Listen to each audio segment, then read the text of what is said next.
Did you know that one of the funniest movies ever made almost never happened? Some Like It Hot seemed impossible to film. People said it couldn't work. They said audiences wouldn't understand it. They said it was too silly. But something magical happened when the cameras rolled. The actors became their characters so completely that audiences fell in love with every moment.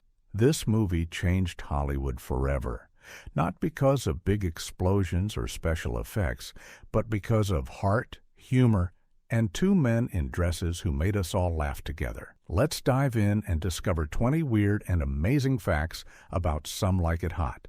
Fact number 20. The two stars almost never worked together. Tony Curtis and Jack Lemmon were comedy superstars, but they had never made a movie together before. Director Billy Wilder had to convince them both. He told them they needed each other to make something truly special. Think about that. Imagine if two of the greatest comedians alive had never shared a scene. Curtis was known for being more of a leading man.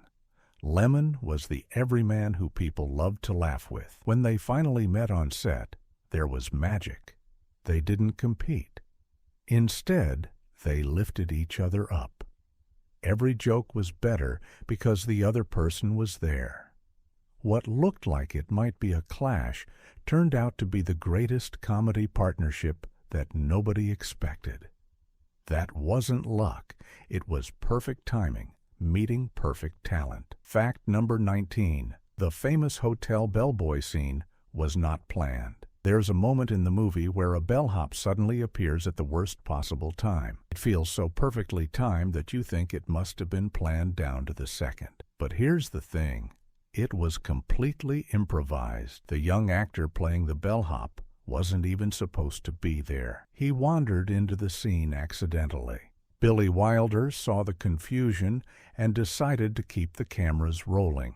What came out was pure comedy magic because nobody knew what was happening. The actors had to react to something real and unexpected. When you watch it, that confusion and surprise is exactly what makes it so funny. What looked like a perfectly choreographed joke was actually somebody being in the wrong place at the right time. Fact number 18.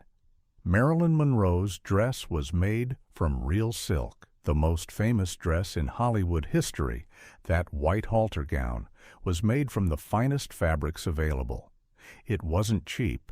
It wasn't plastic. It wasn't some throwaway costume. The studio spent serious money because they knew this moment would last forever. When Marilyn stepped out in that dress, she wasn't just wearing a costume. She was wearing a work of art. The dress had weight. It had movement. It moved like it had a mind of its own. Marilyn understood this. She moved differently in that dress. She knew every eye in the theater would follow her. She made the dress part of her character. Years later, people still remember that dress more than they remember the dialogue. That's the power of costume meeting performer at exactly the right moment. Fact number 17. The movie was almost banned by studios.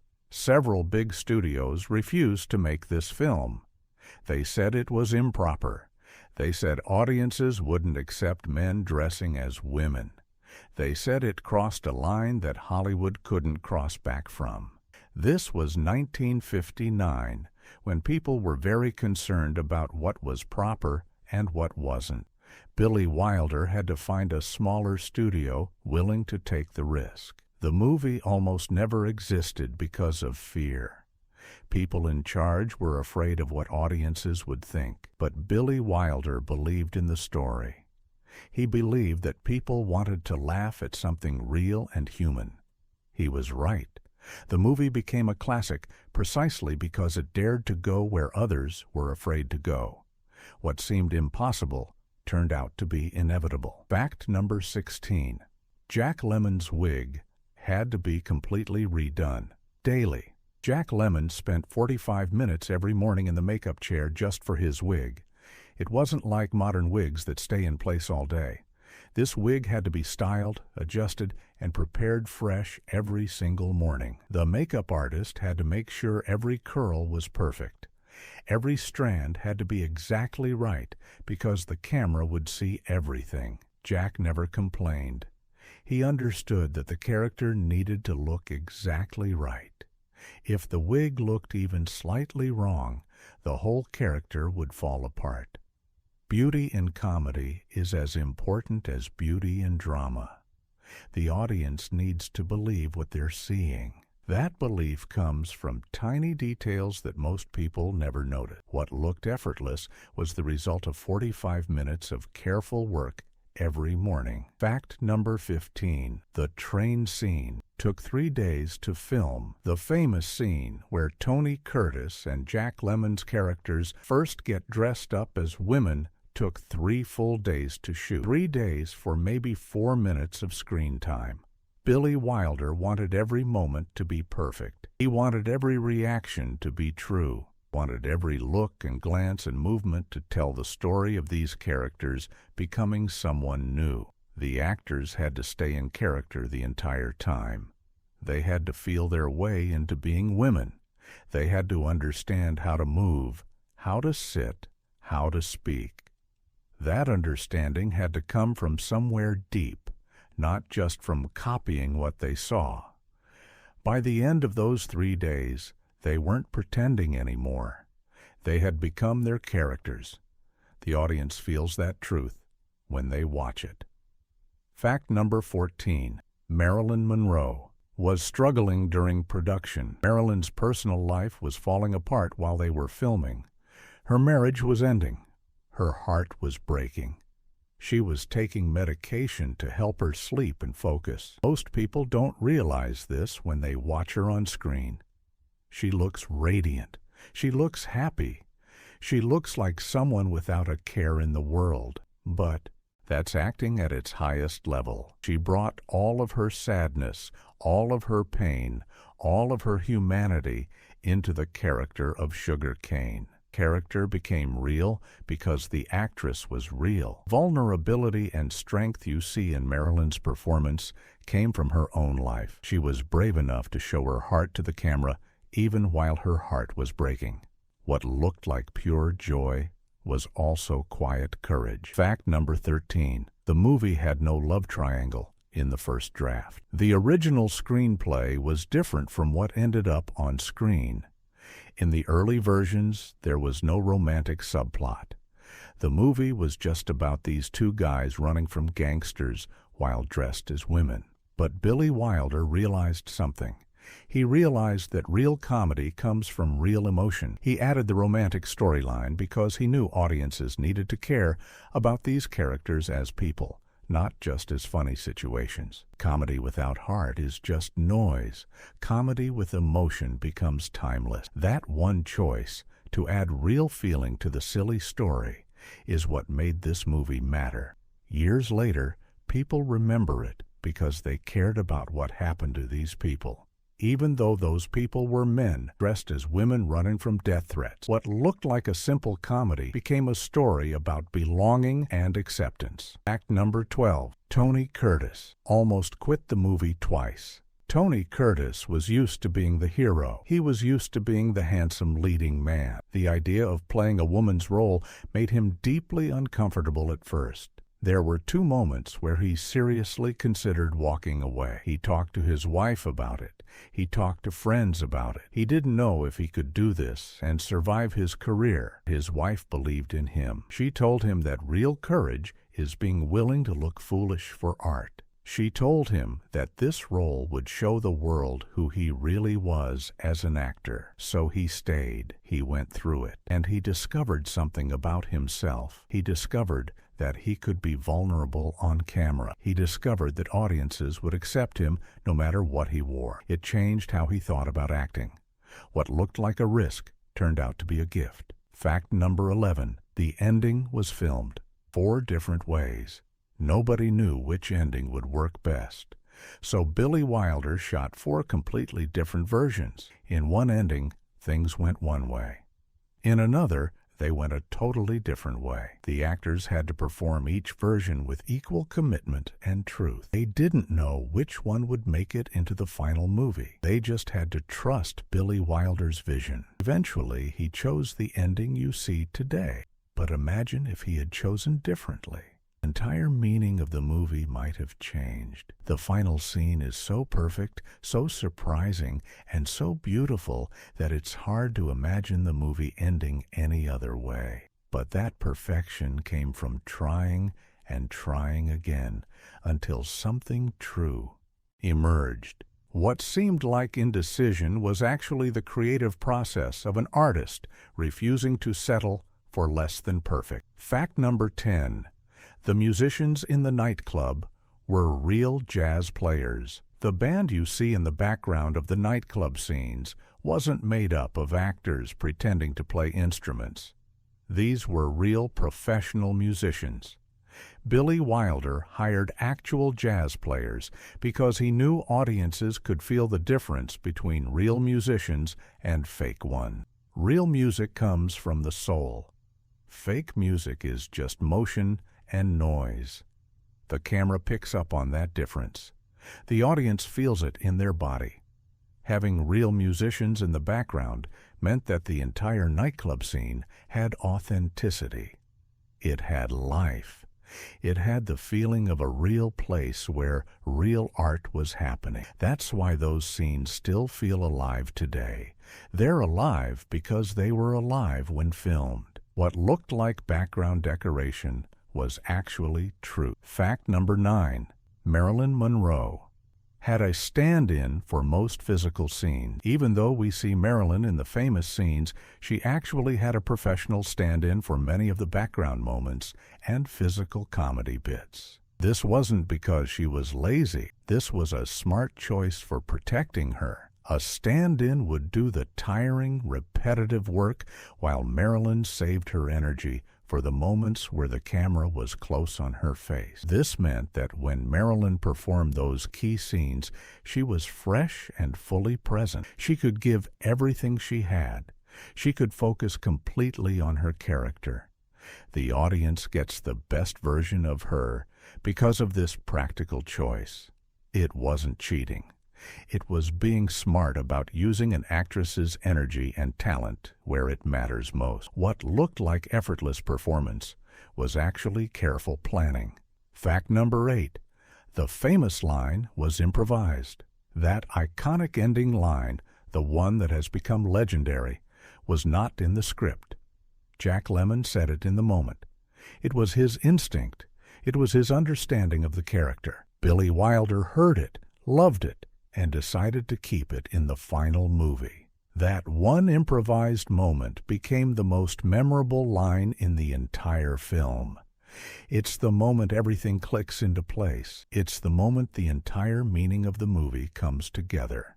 And it happened because an actor trusted his instincts enough to try something that wasn't written. Not all improvisation works, but when it does, it can become magic. What looked like a carefully planned screenplay actually included beautiful surprises. Fact number 7.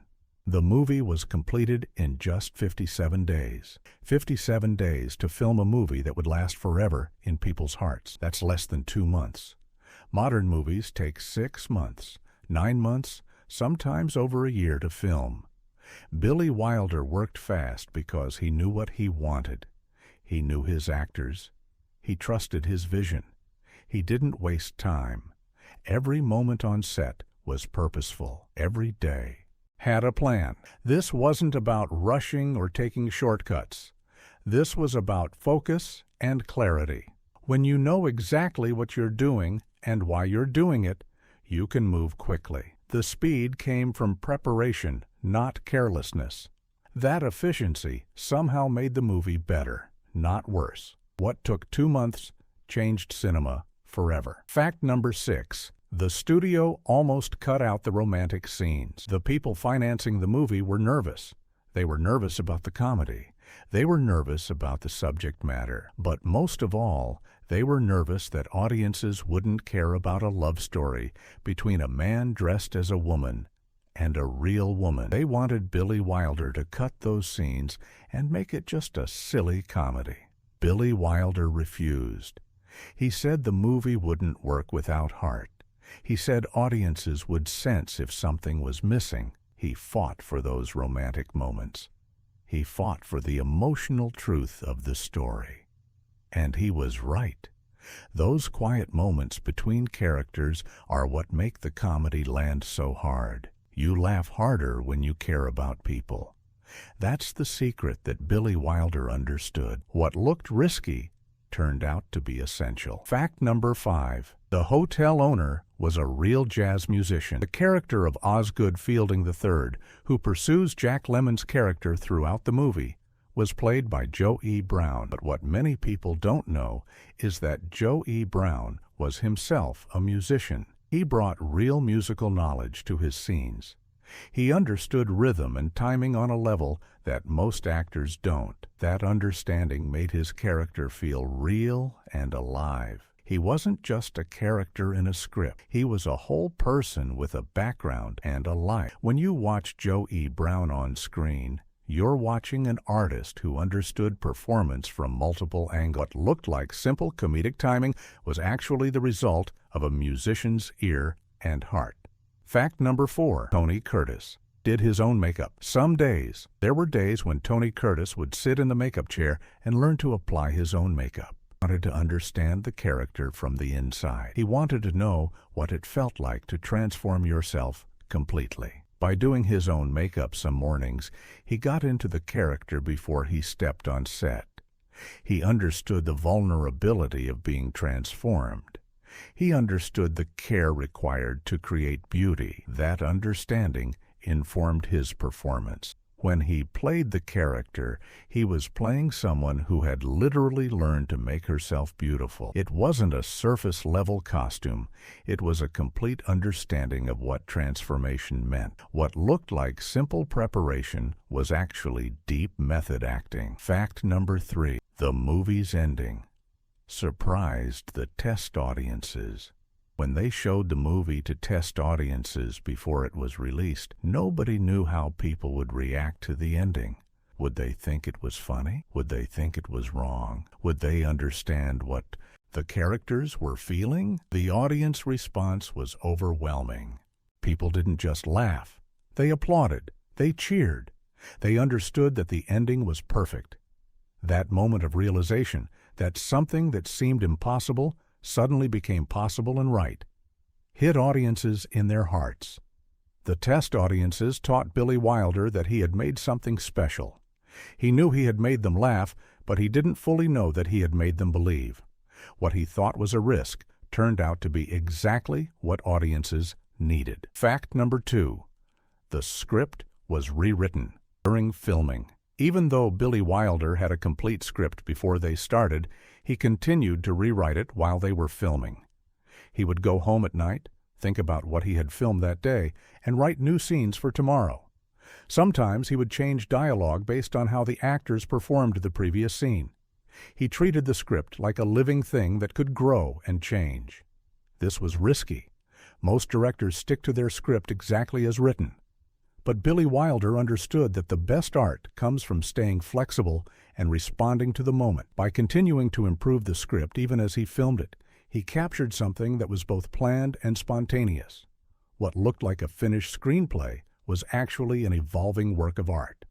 Fact number 1. The studio almost made them film it in black and white. The color film technology in 1959 was still new and expensive. The studio wanted to save money by filming in black and white. Billy Wilder fought hard to shoot in color. He said the character of Sugar Cane needed color. He said her dresses needed color. He said the entire mood of the movie needed color to match the tone. He won that fight. The movie was filmed in color, and that color is part of why it feels so vibrant and alive today. Imagine this movie in black and white. It would feel different. It would feel like a different movie entirely. One choice, to use color, changed everything about how audiences experienced the story. What seemed like a simple technical decision was actually about art and vision. Bonus fact: the lost scene nobody has ever seen. There was a scene filmed but never included in the final movie. It was a longer, more complicated scene involving the characters in the women's dormitory. In the original filming, the scene went on for about 6 minutes. Billy Wilder watched it and realized it slowed down the movie. He realized that sometimes less is more. Sometimes what you cut away is as important as what you keep. So he trimmed it down dramatically. The shortened version made the movie better. The longer version was beautiful, but it didn't serve the story. This scene has never been included in any version of the movie released to the public. It exists in archives and special editions, but most fans will never see it. Billy Wilder understood something that many artists struggle with: the willingness to remove something beautiful because it serves the greater work. Sometimes, the greatest art requires the courage to let things go. One small choice changed movie history. Some Like It Hot is more than a comedy. It's a story about courage. It's about people being brave enough to be something they've never been before. It's about finding family in unexpected places. It's about accepting yourself even when the world says you have to be something else. The movie asks a simple question and answers it with style and heart. What if we stopped pretending to understand each other and actually became each other just for a moment? In that moment, everything changes. Billy Wilder created more than a film. He created a mirror that shows us something true about ourselves. He showed us that inside every person is a capacity to be more than one thing. That capacity is what makes us human. That capacity is what allows us to grow. When you watch Some Like It Hot today, you're watching magic. You're watching 4 people, a director, 2 actors, and a leading lady, who trusted each other completely. You're watching what happens when artists refuse to be limited by fear or convention. You're watching proof that the greatest stories come not from doing what's safe, but from doing what's true. If you enjoyed these stories, subscribe for more. Every movie hides a truth, and we'll keep uncovering them, one story at a time. Thank you for spending this time with us, and remember, the best movies are the ones that help us understand each other a little better.